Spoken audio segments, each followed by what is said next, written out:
Well, I understand this is about exactly good afternoon, so good afternoon. On behalf of Matt Chase, the CEO of the National Association of Counties, and Paul Burke, the Executive Director of the American Psychiatric Foundation, thank you very, very much for joining us on this very exciting day and this very exciting week on a very important issue to all of us. We're also very grateful to Senators Franken and Senators Cornyn, who's helped make this event possible, as well as Congressman Collins for helping secure this room. We're joined also by the leadership of NACO, as well as the American Psychiatric Foundation. We're thrilled to have the immediate past president with us from Lynn County, Linda Langston. Thank you very much for being here from Iowa, as well as Dr. Saul Levan, who is the current president of the American Psychiatric Association. If you ask police, or if you ask people, sheriffs who are running jails, or if you ask people with mental illness, they'll all tell you the same thing. The numbers of people with mental illness in jails today has reached a crisis level. They will tell you, and you'll hear the same thing no matter who you talk to, that we're not making good use of tax dollars, that this current approach is not good for public safety, and that perhaps most importantly, people with mental illness and their family members and loved ones are hurting. I encourage you to go visit our website, this Stepping Up Together website, or Step Up Together website, excuse me, in which we're highlighting over the course of May 31 stories over 31 days. And you hear from people on the front lines of the justice and the mental health system and people with mental illness, their own experiences. Sometimes those experiences are heartbreaking, but most of all, I think those stories are inspiring because they tell us the kind of innovation and perseverance that people are applying in these counties across the country to really give us hope about strategies that can improve outcomes for people with mental illness, can increase public safety, and can save money. There's lots of talk here inside the Beltway and in states and counties across the country about the bipartisan interest in criminal justice reform. I think in that discussion, this Stepping Up initiative that we're going to talk about today stands out, and here's why. Number one, it's focused on a very specific, measurable goal. We're looking at jails, and the goal here is to reduce the numbers of people with mental illness who are in jail on any given day. Number two, it shares the wide support of people across political ideologies, as evidenced by the senators who are so supportive in passing moving federal legislation and joining us today. It's also evidenced by the huge support we see across the justice system, from public safety professionals to people in corrections to people in the health system. So it has overwhelming support no matter where you look. Number three, there's a strategy that everybody can get behind. And you see those 6 strategies that are outlined on the website and in the materials that you have. It's about putting a team together. It's about getting good prevalence data, the numbers of people with mental illness in the justice system. It's about knowing the capacity of your mental health system, then developing a plan, implementing it, and tracking progress. Those are 6 steps, and what we're focused on are counties working in partnership with state governments, passing resolutions, embracing these steps, and then watching county after county with the support of their state actually embrace those resolutions and these 6 steps that we're talking about. Today, as we speak, there's an event in Johnson County, Kansas, that's just outside of Kansas City, where local officials there, also with other national leaders, are highlighting this initiative and its applicability to Kansas, where Johnson County is suburban Kansas City, but is also working with rural jails across that state to improve the response to this population. Tomorrow, leaders will be in Miami, Florida, where leaders in that jurisdiction are talking about this initiative. And then later this week, we'll see leaders in Sacramento, California, talking about legislation that was recently enacted and funded to help counties deal with the issue of people with mental illness in the justice system. Next week, we'll see more counties stepping up, talking about this, not only passing resolutions, but taking some hard look at data. So lots of momentum that we're seeing move forward, and we are thrilled today to hear from a number of speakers who really underscore the kinds of perspectives coming together behind this work. And I also want to emphasize that after this, we'll be talking about technical assistance available to counties and a national summit that we anticipate being convened in April.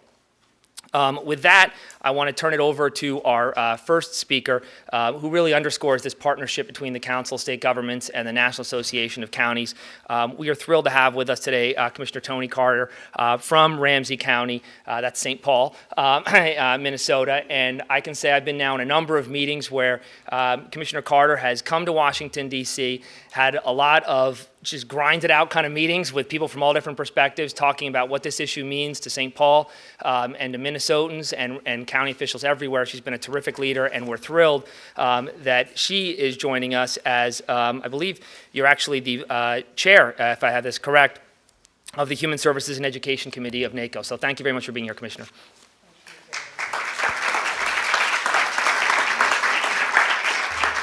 Thank you very much. Good afternoon. It is really great to be here to participate in this important event. I'm honored to be a part of the esteemed panel to introduce this initiative today. I'm Tony Carter. I'm a commissioner from Ramsey County, Minnesota, and I also serve, as you heard, as the chair of the National Association of Counties Human Services and Education Committee. I am thrilled to be here with our past president, Linda Langston, and together we want to share with you how excited the National Association of Counties is to be a partner with the Council of State Governments Justice Center, with the American Psychiatric Foundation, also on this important initiative. I want to thank especially our Senator Al Franken from my home state of Minnesota, as well as Senator John Cornyn, and Congressman Doug Collins for making this issue of utmost importance in their work. As county commissioner, I'm charged with making policy, practice, and resource allocation decisions, so I and other county commissioners are quite well aware of the impact that this issue has in all of our counties, on our residents and on our budgets. Counties spend about $70 billion per year on public safety, including in our jails, courts, and law enforcement. We admit more than 11 million people to our jails each year, many of whom have some sort of mental illness. We also spend another $70 billion a year on health care, which includes behavioral and mental health care. Counties are the largest provider of mental health care, and we rely heavily on our county budgets to provide these services. As such, counties know the importance of reducing the number of people with mental illnesses in our jails, and also the potential impact that these changes can have on our county budgets, on our public safety, and most importantly, on the individuals with mental illnesses who, by the way, come with families. Counties across the country are stepping up today to reduce the number of people with mental illnesses in jails. And we have been doing so all along. In Ramsey County, we operate a mental health court. And this court was created, of course, when it became increasingly clear that people with mental illnesses were in need of more specialized and more individualized criminal justice care than the typical methods of processing. Rather than the traditional pattern of focusing on the criminal activity of the defendant, the mental health course focuses on addressing and treating the defendant's mental health and substance abuse needs. Since we started in 2005, the mental health court in Ramsey County has served more than 431 individuals with serious mental illnesses who've been charged with crimes in Ramsey County.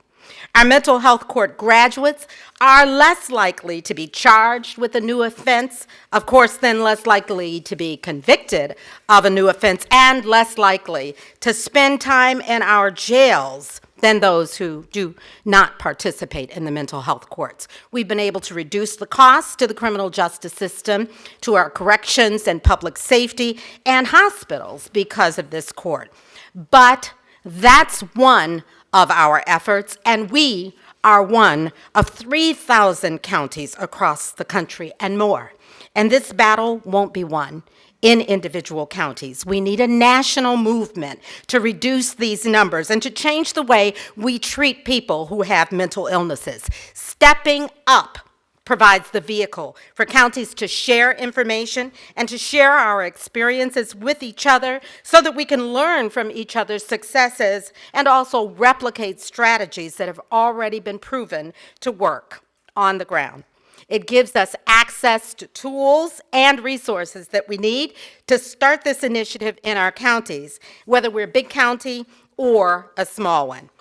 So I want to thank the Council of State Governments Justice Center and the American Psychiatric Foundation for their partnership on this issue and for their interest in working with counties across the country on this national effort.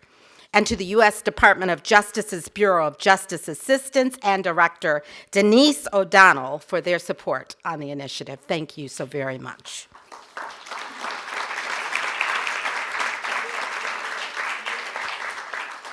The groundswell of support that we're receiving through the initiative from county leaders, behavioral health systems and providers, law enforcement, courts, individuals with mental illnesses and their families and advocates, state leaders, and people like you, people who are helping to create a movement for reducing the number of people with mental illnesses in our jails, will lead up to a national summit next spring and beyond. Counties across the country are already starting to step up by passing resolutions to support activities to reduce the number of people with mental illnesses in our jails. My county, Ramsey, is right about now passing its resolution. And I urge everyone listening to this event to pass a county resolution or a proclamation of support of the initiative and to take the necessary steps to address this issue in all our communities. The potential impact on public safety and on county budgets is great, but the impact on people who have mental illnesses and their families is immeasurable. I look forward to joining all of you in stepping up to reduce the number of people with mental illnesses that are in our jails. And it is now my pleasure to introduce you to Senator Al Franken from my home state of Minnesota. Senator Franken was first elected to the Senate in 2008 as a member of the Democratic Farmer Labor Party from Minnesota. He currently sits on the Judiciary Committee, where he has consistently underscored the need to make our community safer by improving access to mental health services for people in the criminal justice system who need treatment. Last month, Senator Franken introduced the bipartisan Comprehensive Justice and Mental Health Act of 2015 to bring more resources to law enforcement, to the courts, to the correctional facilities, to help them deal better with the increasingly prevalent mental health issues that they are encountering. And because of his leadership, the bill was unanimously approved by the Senate Judiciary last week. Please join me in welcoming Senator Al Franken.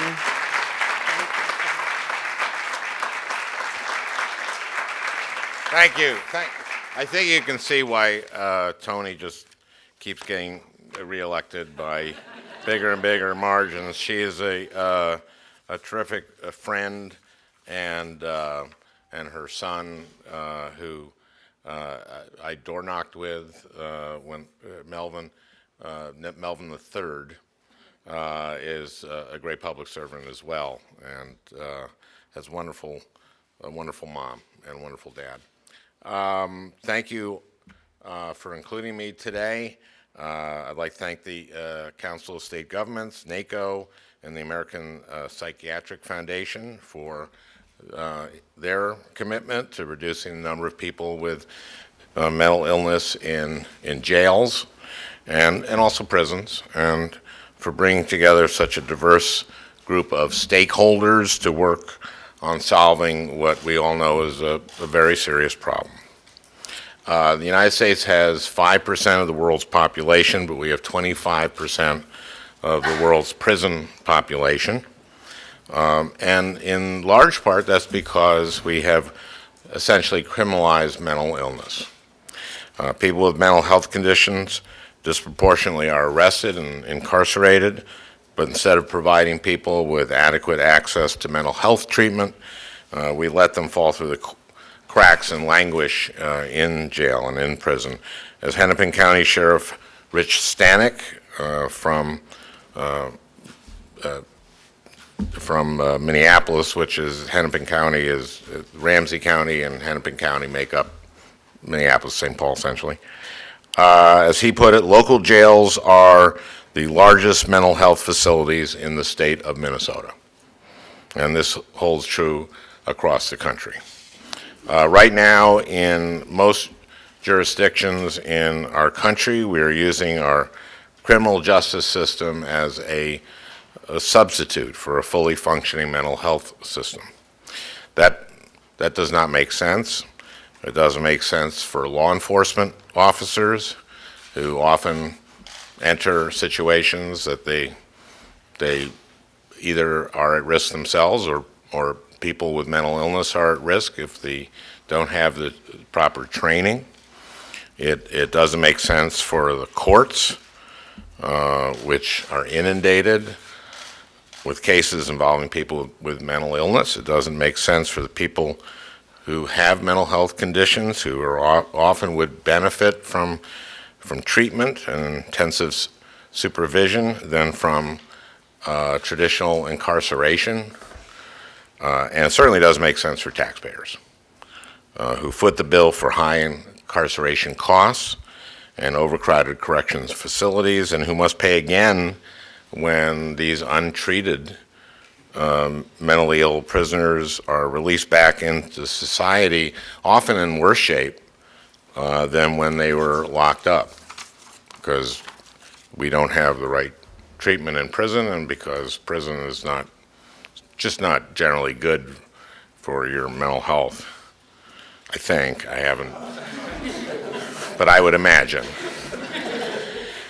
As Tony referred to it, I have legislation. It's called the Comprehensive Justice and Mental Health Act that would improve access to mental health services for people who come into contact with the criminal justice system, and give law enforcement officials the tools that they need to identify and respond to mental health issues in the community. In 2004, Congress passed MIOTCRA, the Mentally Ill Offender Treatment and Crime Reduction Act, which supports innovative programs that bring together mental health and criminal justice agencies to address the unique needs of persons with mental health conditions.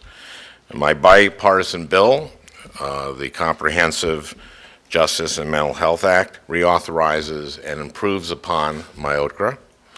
I'll talk about one part of it is crisis intervention training, and would make every officer, police officer, and federal law enforcement agents have crisis intervention training. And I'll give an example. I was in Columbia Heights, which is a northern suburb of the Twin Cities, and every police officer in the department had gotten crisis intervention training.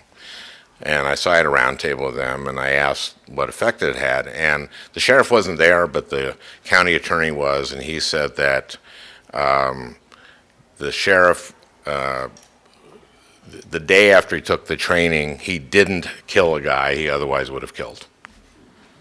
So I went, okay, well, could I get a more garden variety story?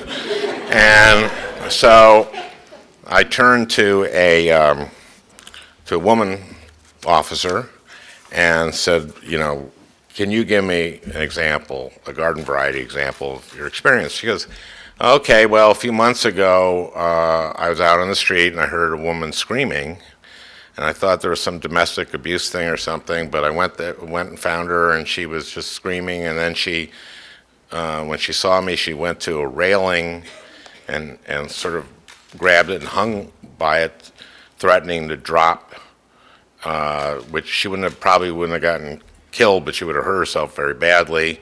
And I sort of recognized that I was, what it was. It was a mental illness thing, and I started using my training, and I talked her off the railing. And then I talked to her, and she said that she had been sexually abused as a child, but that the abuser had left her life, and now he had come back. And so I said to her, well, I think I can get you some help. And I got her to a therapist, to mental health therapy in the treatment. And she said, and a couple months later, I was working a street fair, and this woman came up to me very calmly and said, thank you, you saved my life. And I said, so that's the garden variety story? And she said, yeah, I use this like every day. And she said something I really won't forget, which she said, I'll maybe holster my gun once in my career. but I use this all the time.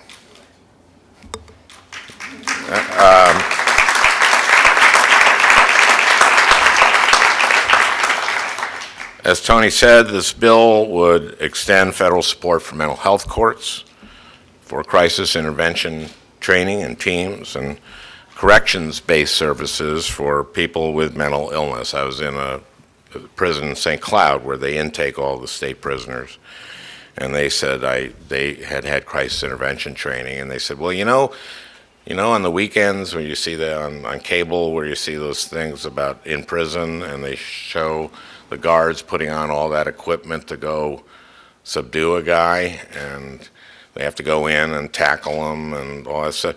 So you don't have to do that. Very often you can just talk to him because they had the training. And they said that saves a lot of wear and tear on us. It would provide investments in veterans treatment courts, which is in addition to the Myokra bill, a law. It would provide local, state, and federal law enforcement efforts with training to recognize and respond to mental health crises, which protects law enforcement officers and those that they encounter, and saves lives. Now, the grants currently available that would be reauthorized through the Comprehensive Justice and Mental Health Act, which fund programs like crisis intervention training and like veterans courts, and et cetera, are the only ones offered by the Department of Justice that address mental health issues in the criminal justice system. So passing this legislation is critically important, and the bill would improve upon and expand the law. I am pleased that the Comprehensive Justice and Mental Health Act was introduced with the support of a bipartisan group of lawmakers, in particular my lead co-sponsor, John Cornyn of Texas, and I believe there's a Houston officer talking about how important this issue is from Texas, and Representative Doug Collins, who's leading this effort in the House, a Republican. This legislation has always enjoyed bipartisan support. Just last week, the Senate Judiciary Committee, as Tony said, unanimously approved this bill by a voice vote, and I look forward to its consideration by the full Senate. I'm also proud that so many law enforcement, civil rights, veterans, and mental health advocacy organizations, several of which are with us here today, have stood in strong support of this legislation when I've introduced it in the past, and have tirelessly advocated for its enactment into law. We have to make sure that another Congress doesn't go by without getting this bill across the finish line, and I thank you all for being here, and I will need your help. So thank you for the work that each of your organizations is already doing to improve how people with mental illness interact with the criminal justice system, and for your commitment today and your commitment that you've made to working together across disciplines and across the aisle to find a solution. Thank you.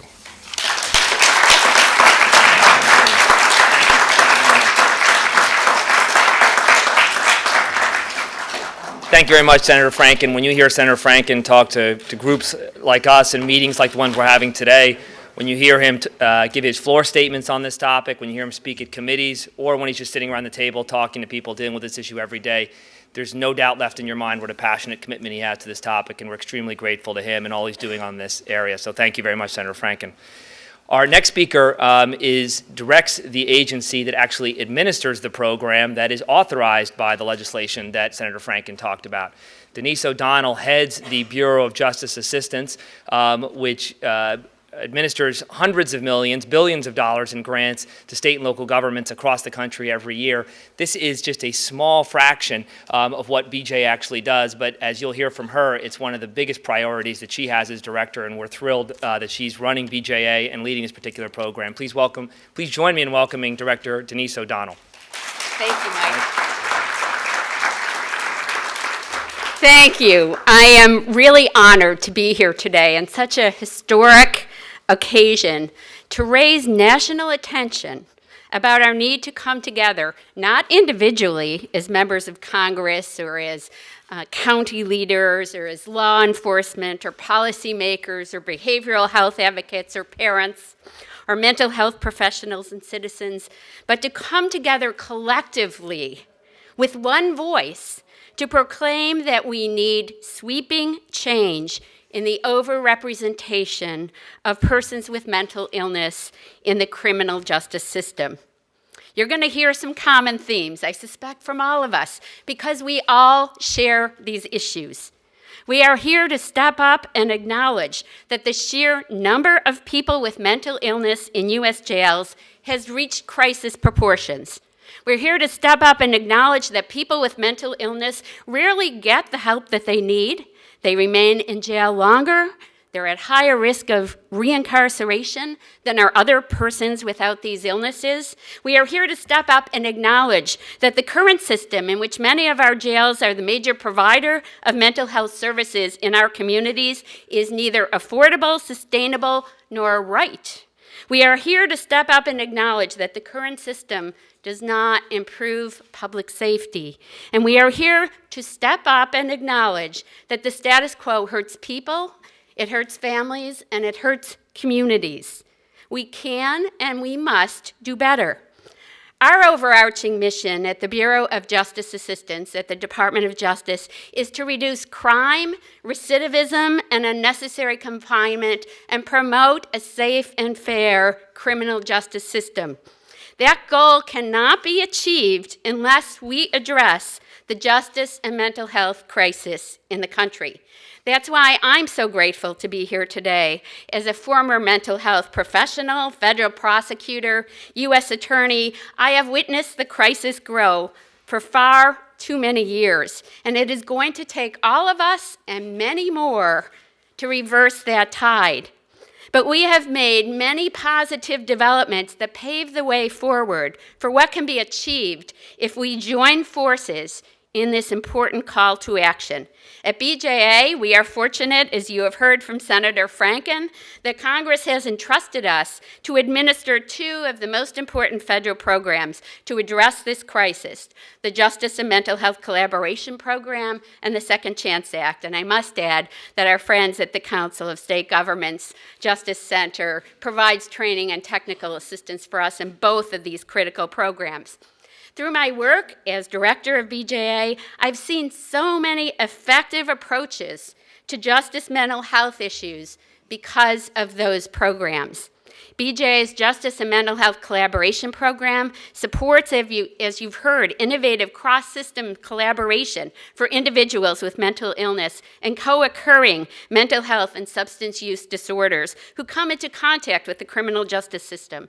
It funds, as you've heard, crisis intervention training for law enforcement, mental health courts, and programs to divert mentally ill persons from jails into community-based treatments.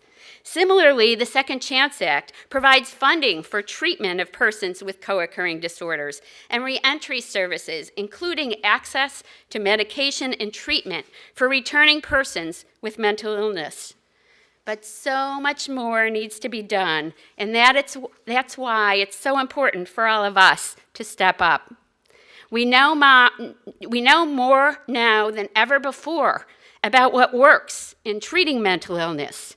Science is advancing and providing effective medically assisted treatment for behavioral health issues. And we have innovative pilot programs that you've heard about leading the way. But the pace at which we are moving is not sufficient to deal with a crisis in which 2 million adults with serious mental illness are recycling through our jails every day. That is why your presence here today sends such a strong message that we must join together to achieve real systems change across the country. I want to give a special thanks to the Council of State Governments Justice Center, which is such a strong leader in advocating for systems change in justice, mental health, As you can see here today, thank you, NACO, for leading this effort in counties all across the country, to the American Psychiatric Foundation for your critical support. A special thank you to the National Sheriff's Association, the National Alliance on Mental Illness, and so many supporters for lending your strong voices and support for this critical Stepping Up initiative. It's a pleasure to stand here and step up with all of you. Thank you.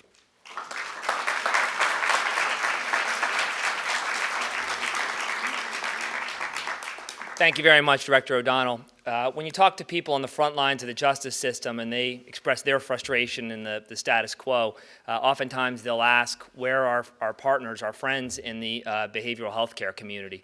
One of the things that's so special about what we're talking about today in this overall initiative is that the mental health community and the behavioral health community is here in force.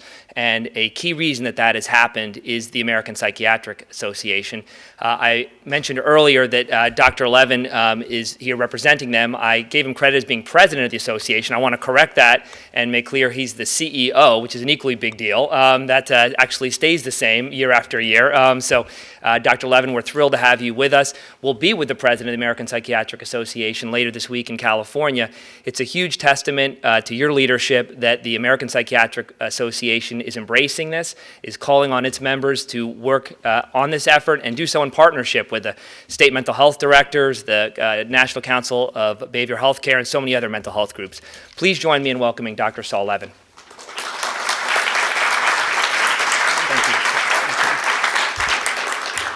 Well, thank you very much, and I have to thank the American Psychiatric Foundation. I have the wonderful privilege of serving as the chair of that board, and also the American Psychiatric Foundation, Psychiatric Association. They're clearly stepping up to say we are literally hand in glove with you to really ensure that every one of our patients, every individual who needs and deserves treatment, particularly in the criminal justice system, receives that treatment.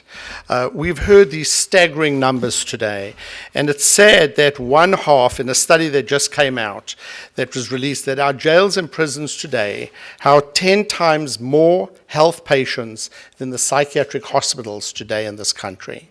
And not just the psychiatric hospitals, we also have to look at the community mental health centers and the physicians and psychiatrists that are taking care and mental health providers that are taking care of these patients.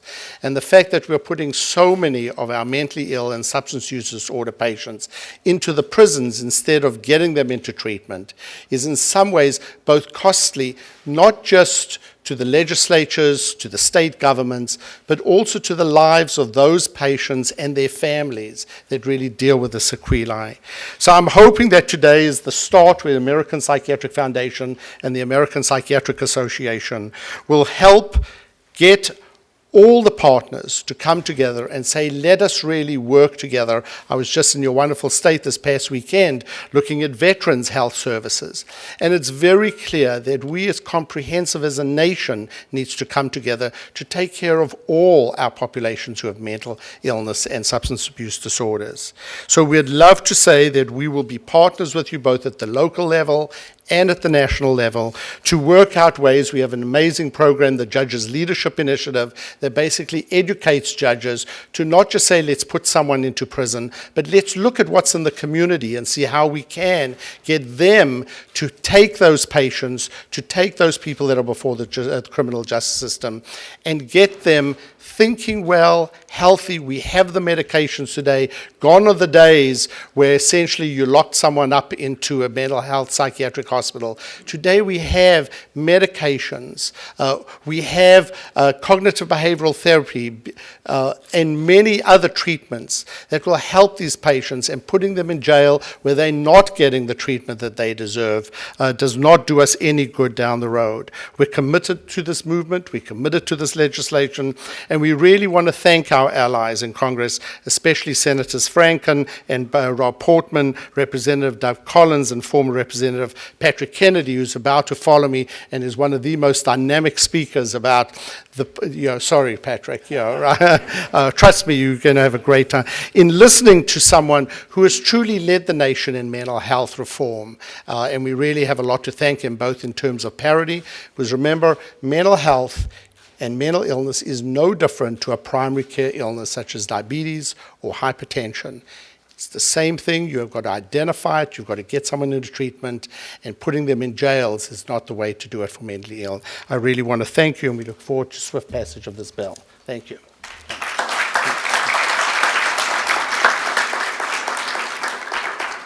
Thank you very much, Doctor, and thanks again to the American Psychiatric Foundation and APA.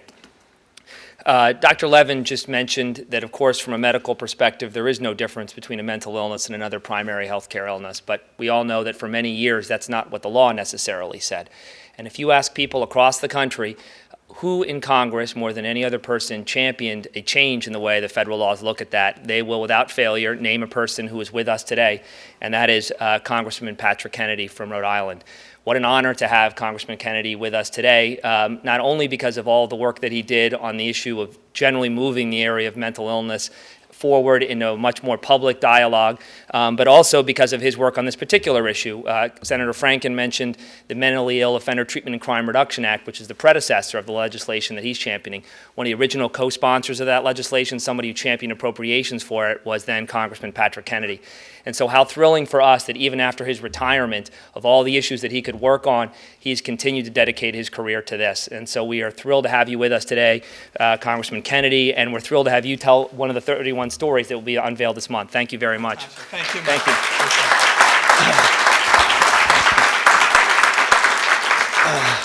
Well, thank you very much, Michael, and thanks for all the work that you and your office did putting this program together. It takes a lot of work to put these events together.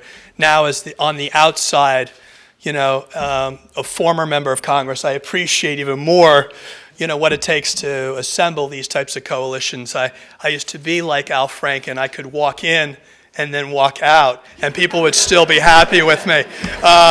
And they'd still thank me all the way. Now I got to stay through the whole thing, Michael. So, sign of what it's come to, Tony. So thank you.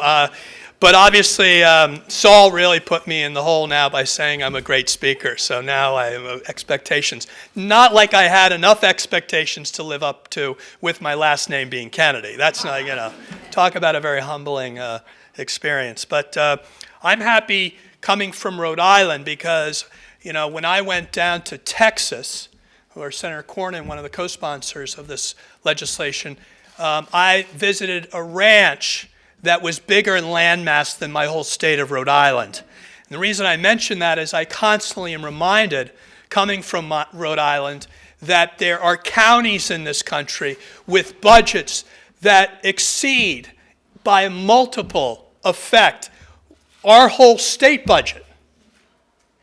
And, I was proud to serve in the state legislature, and, we had a governor, lieutenant governor. We had a whole state smaller than most counties. Just to kind of put people's perspective in context of where government is, county governments are really at the heart of this.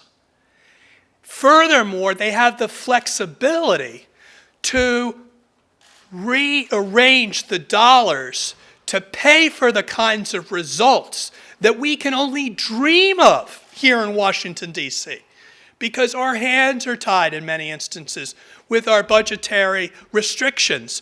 County executives can really take an enormous leadership role. That's why having NACO lead this effort, along with the Council of State Governments, and supported by our friends in the mental health community, NAMI, the American Psychiatric Association Foundation, and many others. This has to be a partnership of stepping up. Now, 50 years ago, just weeks before President Kennedy was assassinated, he signed the Community Mental Health Act of 1963. And in the signing ceremony, he said, "The mentally ill need no longer be alien to our affections or beyond the help of our communities." And that has been the vision 50 years ago, that we could support people with mental illness and intellectual disabilities in their communities. Clearly, they thought that 50 years ago. And yet, what we did was we only moved people out of the old asylums and into the new asylums, our jails and prisons. We are where he was in '63. And last time I checked, it's 2015.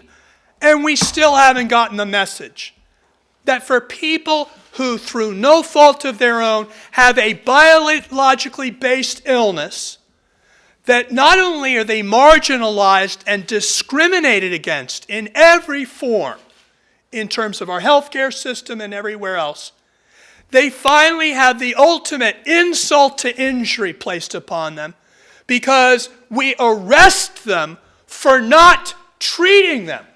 Imagine that. We discriminate against their treatment, and then we arrest them for not being treated. What kind of situation is that? That just doesn't add up. And it's shocking in this day and age with it. We're leading the world in democracy, that we are the leading nation with more people locked up. What does that say about a country that is espousing the principles of freedom and democracy? The real indictment in our country is on us. That's where the real indictment, that we in this brilliant country of ours has not figured out a better way to treat and help those with mental illness and addiction other than to lock them up. That shows not very much imagination on our part as a country, that we can't come up with a better mousetrap. But frankly, we can. Tony is showing us it. Steve down in Miami-Dade. There are people who are running all across the country models of how to do this right. The only problem is it's not being taken to scale. That's why we're here today, to say we're stepping up to take the things that we already know work to scale. And that's a bipartisan effort, because who's going to be against taking the evidence base, okay, proven, show me the bottom line, ladies and gentlemen. I'll show you not only save lives, as you heard Senator Franken, save dollars. That should be good for everybody. You know, we've got a winning issue. Who would have imagined here in Washington, D.C., you could have a winning issue? It appeals to the bleeding heart liberals, you know, feel like it's some assault on our human dignity that we're not treating our brothers and sisters the same simply because they have a medical illness. Or we bring in the people who are looking at the bottom line and the dollars and cents, who just want to save money. Hey, guess what? We're there too. And guess what? We're all in this together. And that's why we can all step up, Republicans and Democrats, to say it's a new day in America.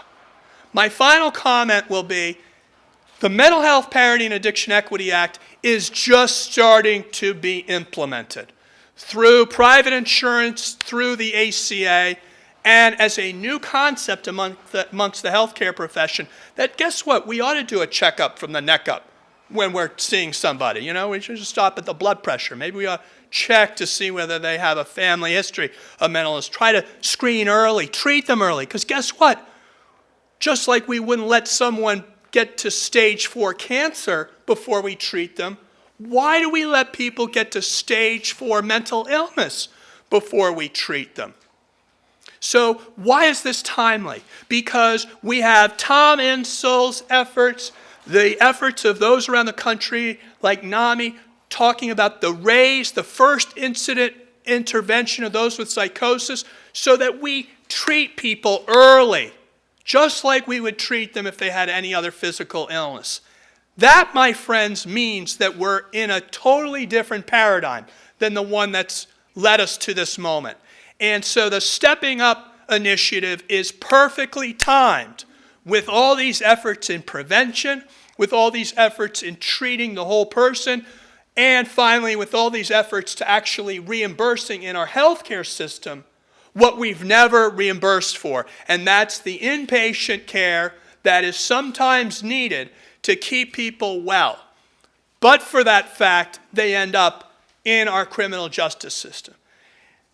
Now I'd like to introduce Payton Blau. And let me just say, one of the things that we need to do is not only what he's going to talk about doing. We need to end, when you finish doing your prison time, you need to have a clean corrections record so that you have a chance to finally recover. Who's going to hire someone with a criminal justice record? That sticks with them as a scarlet letter for the rest of their life. And my friends, if we're really going to make a difference in this, for all those that have been, put in the criminal justice system because of their mental illness, they're going to have an even tougher time getting those job opportunities that we've talked about, in the course of their lives because of not only the stigma of their mental illness, but the stigma of a criminal record. And if they've done their time, they ought to have done their time, period. So I am excited that that is also one of the initiatives down the line that you're all working on. And I just think the world of someone who has taken his own personal experience and used it to sensitize those in law enforcement, just in the same ways that Senator Franken spoke about. So let's give a great round of applause for Payton Blau and all the good work that he's done.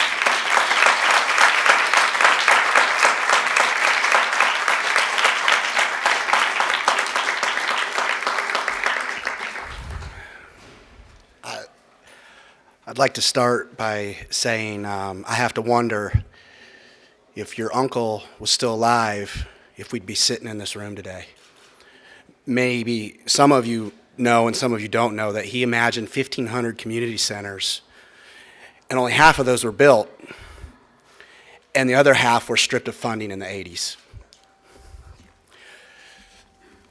Thank you for you and your family and what you've done in this world. My name is Payton Blau, and I have bipolar type 1 disorder with psychotic effects and probably some PTSD. I'm from Greenville, South Carolina. I'm not from the South, but I got down there as quick as I could. And if you haven't ever visited Greenville, maybe you ought to get down there as quick as you can too, because it's a great growing community in the upstate of South Carolina. Thank you so much for allowing me to speak here today at this Stepping Up launch. The man that stands before you right now has a criminal record. But I'm not your average guy with a criminal record. I'm what I'm going to call a medical criminal. Because what is a medical criminal, you might ask? I'm here to tell you. I have a criminal record because of the medical condition of mental illness. And it has zero to do with my character.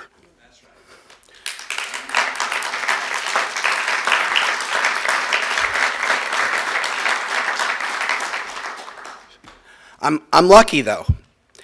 As you may know, there are hundreds of thousands, if not millions, depending on the spectrum, of people like me who are behind bars today because of the behavior caused by a mental disorder. Now, you might ask the question, we can't just release dangerous medical criminals onto the streets, right? That's exactly what we do every day. Only they're a lot more screwed up when they come out than when they went in. Like Al Franken said, jail, and I know firsthand, is no place for mental health recovery. So, we have proven programs that improve lives, unite families, save money, and make our communities safer. But sometimes you got to spend a dime to save a dollar. One such program that is proven to work happens to be very close to my heart: crisis intervention teams and training. About 5 years ago, I was diagnosed 12 years ago. I had my first episode in 2002. I did pretty good for a couple years with a doctor and pill, and then I started having a series of severe problems. This was after my severe problems. About 5 years ago, I was on probation for charges I received during one of my bipolar, manic, paranoid, delusional states. That's a mouthful. I read about a man in my community who was tased by the police on his way to the hospital, and he died. Like my community, I was outraged. I called my elected officials to offer a solution that I had learned about through NAMI called crisis intervention teams. See, I knew that could have been me that was killed that day. I'm having an anniversary, I just realized last night, Cinco de Mayo, exactly 9 years ago. I was tased in the back of a police car with leg irons and handcuffs on, after I had been batoned and pepper sprayed. I hold nothing against those officers.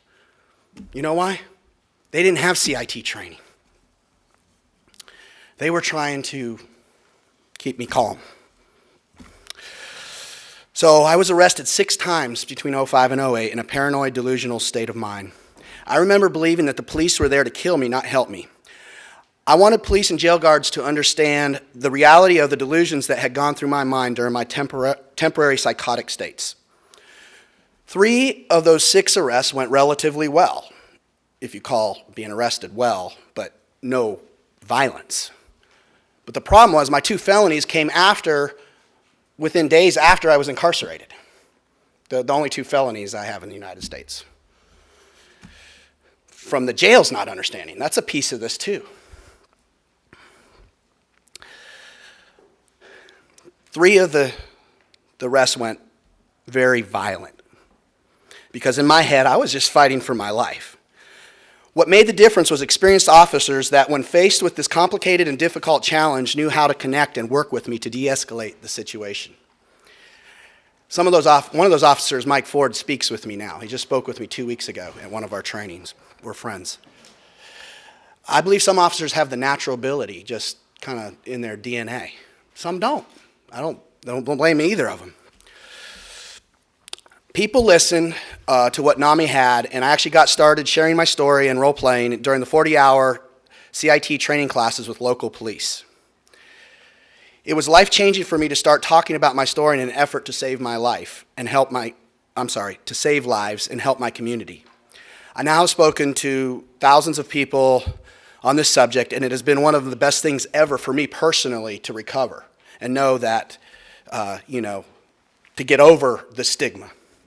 I've been able to speak at CIT International. I've spoken at the Department of Corrections. I've spoken at the Academy. I've spoken here and there and everywhere. And I'm just thrilled every time I get this opportunity.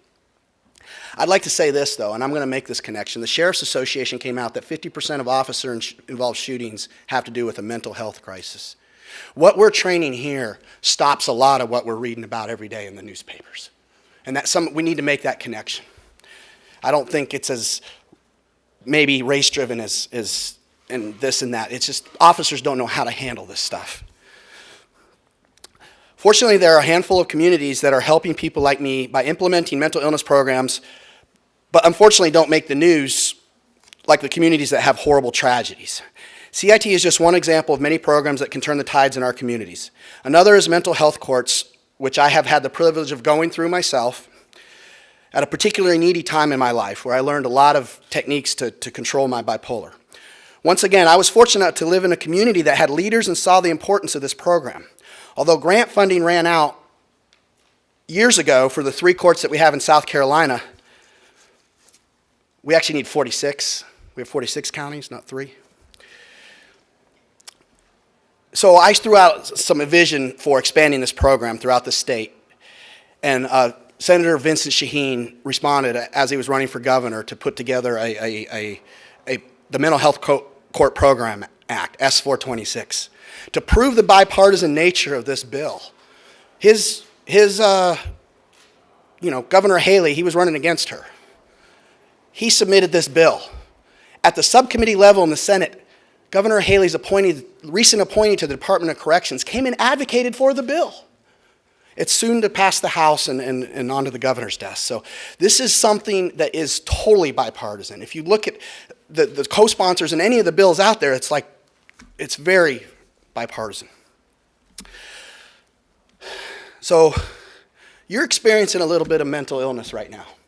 This is what we call a trigger, this environment for me. This is racing thoughts, pressured speech are flowing from me as I speak. I'm here to tell you that the number one the people that I represent today are the men and women that are living behind bars today. I should be dead. God has preserved my life for a reason. The men and women that are in hospitals today, the men and women that are on their couch today. We do need to fight the stigma, and we need to fight the shame. This is the last time I was hospitalized right here. I put stigma away. I put shame away. This is a medical condition that controls the brain function, which causes behavioral issues. And we as a society need to get behind this. That's right. And that's what we're doing here.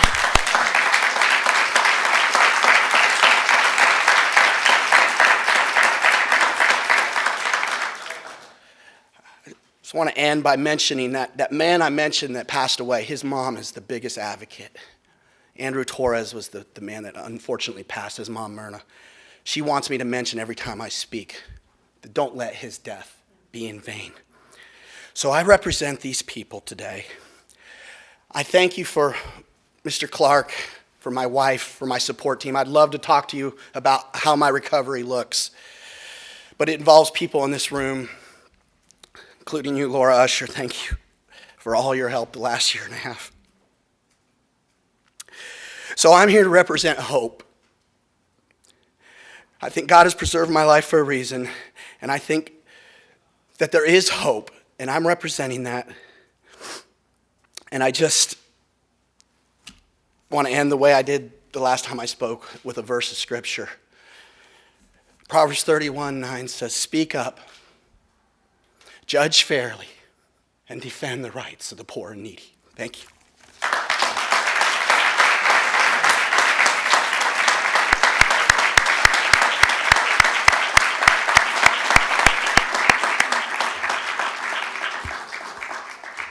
Payton, thank you very, very much. As you reminded us, there's 2 million people every year coming into contact with a local jail with mental illness, but it's your voice that we need to hear, so not just the numbers. Thank you very, very much for joining us. It means a lot. And thank you to NAMI. You've been a terrific partner in this project, putting us in touch with terrific, courageous people like Payton and other family members across the country. It's really a result of the collaboration with Laura, Ron Honberg, and the great team over at NAMI that we're able to do a lot of the things here that you see in the Stepping Up initiative. So thanks again to you and your support in this. So we talk about the health issues, the human impact, but we also talk about the public safety impact, and it's fitting that we therefore have as our last speaker the sheriff from Loudoun County, Mike Chapman. I am delighted that he's here, not only representing Loudoun County, but also the Major County Sheriff's Association, which is a terrific partner in this project. It's been singled out by the COPS office, and the COPS office is working with the Major County Sheriff's Association to help sheriffs in large urban counties across the country. Sheriff, we're thrilled that you're here with us on behalf of all of your colleagues across the country. Thank you very much for joining us.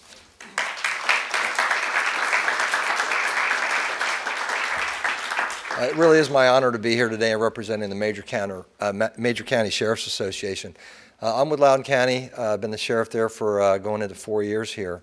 And one of the things that we prioritized almost right away when I became the sheriff out there was a mental health initiative. And that really was the inspiration of my wife, Ann, who's with me today, because she was a family-to-family facilitator for National Alliance on Mental Illness. And when I heard all the issues and the concerns that she had about this and some of her own personal experiences, we said, hey, we're going to make this a priority. We're going to do something about this. So that's what we did here. And being from the Loudoun County Sheriff's Office, we have a kind of a unique perspective because we have the largest full-service sheriff's office in the state of Virginia. So we have everything from field operations to the courts to the jails. So we have it at every level, and we experience these kinds of crisis situations at every level. So very, very important to us, and that's why we end up unfortunately having to deal with this problem. We're certainly not experts in the field. We're law enforcement officials, and by default, we become the people that tend to have to handle just about everything that goes on out there, whether it's a field situation, whether it's taking somebody into custody, whether it's then taking them to the jail, and where do we go from there? So what we're doing is looking at a lot of different options, as we go forward here. We're looking at our statistics here. We actually experience about 3 cases per day. We got a 370,000 population or so in Loudoun County, and we experience about three cases per day. It usually takes us, based on the new law that we have in the Commonwealth of Virginia, 8 hours, we have up to 8 hours to get somebody evaluated to see where they're going to go from there and whether or not they're going to be committed or whether or not they won't. What Congressman Kennedy was talking about before was there's a couple aspects of this. There's the right thing to do, for society, and there's also the financial aspect of this. And when it takes my resources away for an 8-hour day, I actually lose a deputy for that entire time. So it's really quite a drain on our resources. And when you figure in almost 3 cases a day, that really takes our people way out, out of service. And it's important that we all understand all the ramifications of this. We have about, in our adult detention center, about 20% of our folks are diagnosed with mental illness. Which is about the national average. I know in a lot of other places it's significantly more that are in the facilities, but when you add also substance abuse and other issues in there, you're talking about 70%, sometimes up to 80% of the folks there that we have some major concerns about. What we've done is working with the county and making this a priority in Loudoun County, and we certainly hope that more folks can do this across the country, is to have in our adult detention center, we're able to we're going to kick it off next week, as a matter of fact, a mental health wing, and it's not going to be just for the treatment, it's more of an analysis evaluation area, and then if there's a relapse, we'll be able to bring people back there and have them segregated from others so that they're not in the general population. So it's important that we do all that, and of course this is what you mentioned as well about county funds. Most of this comes out of the county, but any kind of resources that we can get across the board are very, very important. Crisis intervention story, very, very important, and we have been very, very proactive in crisis intervention training because of what Ann mentioned to me when I was first elected. We started doing crisis intervention training, been around for 25 years, never been done in Loudoun County, been done in the areas surrounding us, but found that teaching the deputies the skill set, at first it was, hey, this is a program that's hugs for thugs, and it's not really that at all, and in fact, it seems to be the best program that we've probably ever had. I can tell you that the deputies have gone through it.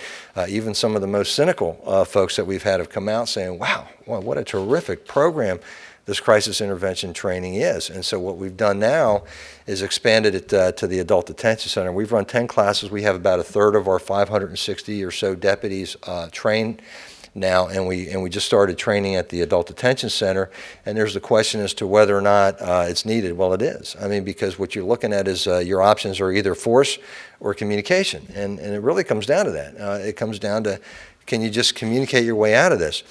When you talk about crisis intervention training, trained deputies, within a week, a span of a week, we had 2 incidents out there in Loudoun County, one both involving mental illness. We had a situation where we had a guy who was in a house who was despondent. We thought he was possibly going to commit suicide. We had SWAT team was called out before I got there. SWAT team was called out, and they're looking into how can we extract this guy and get him safely into custody. Same week, we had a situation where another despondent individual took a long rifle, went into his apartment. His mom told us when our deputies arrived that, hey, he's despondent, he's got issues, he's actually a certified a weapons instructor at one of the ranges, so he certainly knew how to use a gun and everything else. And so you have one situation where you have the entire SWAT team that's out there, and we're trying to extract this guy, and we're trying to do some negotiation and everything, and at some point we finally did. And then you have another one where the deputy shows up, knocks on the door, gets a couple other deputies, realizes it's going to be a difficult situation, and what does he do? He talks this guy out, talks him out, and just through his communication skills, and that's really what it comes down to. For us, it's a 40-hour week training, and it makes all the difference in just trying to being able to teach people how to de-escalate situations. Won't work in all cases, okay? Certain situations out there where you have to use force, sometimes things happen so fast that you just have to react. However, many cases you can actually do that. So we're very, very big on the crisis intervention training, and actually, if we can resolve a situation in the field, we don't have to spend 8 hours with somebody getting them evaluated. We just saved all the money and have somebody out there patrolling that's saving us 8 hours of pay, because they're back out in the fields, So it's a win-win for everybody to be engaged into this process. As was mentioned before by Michael here, 2 million adults in jails, mostly arrested for relatively minor crimes. And certainly the number is 3 to 6 times higher of people with mental illness in the in detention centers than it is out there in the regular population there. So we spend 2 to 3 times more on people with mental illness to address those needs. And unfortunately, I'm in a county that has actually recognized the importance of this and has been very, very good at expanding. We work with Loudoun Mental Health, and they were able to get additional staffing to help us with our mental health wing that we're going to kick off just next week. And only about, and if you look at the national statistics, only about 50% of the people out there actually get the treatment that they need. And of course, then you have to look at reincarceration and the cost of that if you don't take care of it on the front side. You don't have some sort of a reentry program on the back side. So it's important that we all work together. It is a team effort, and we have to make sure that we do put our both our personnel, our human resources behind this, as well as our financial resources, because if we take care of the problem right, it helps everybody and it saves us money too. It is a win-win across the board. So I really appreciate what's being done with the Stepping Up initiative. It means a lot to me, and I'm happy to represent the Major County Sheriff's Association because I think we all are on the same program here. We want to have other solutions, not just simple use of force solutions, but crisis intervention training, whatever else we can do to get the health and the treatment that our people that are incarcerated need, so it doesn't become a bigger problem down the road. Minimize the problem up front, saves everything down the road. So anyway, hats off to you. Thank you very much.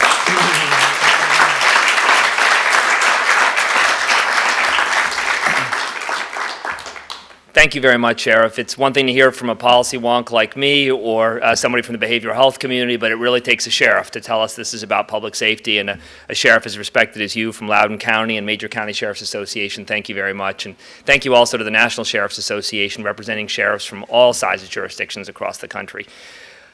So this brings us to the end of our session. If nothing else, please remember to go to the StepUpTogether.org website. This has been a product of a huge partnership among a lot of organizations you've heard referenced. I want to do a special thanks again to NACO and Matt Chase and his great team over there, as well as to the American Psychiatric Foundation and our wonderful team at CSG Justice Center. We know we've talked here about some very concrete things that can happen. We've talked about actually coming back a couple of years from now and actually seeing counties working together with states across America that have embraced a challenge to actually reduce the number of people with mental illness in jail across the country. We think we can make that kind of scaled up kind of impact across the country. We urge you, again, please go to the StepTogether.org website and take action. Thank you very much.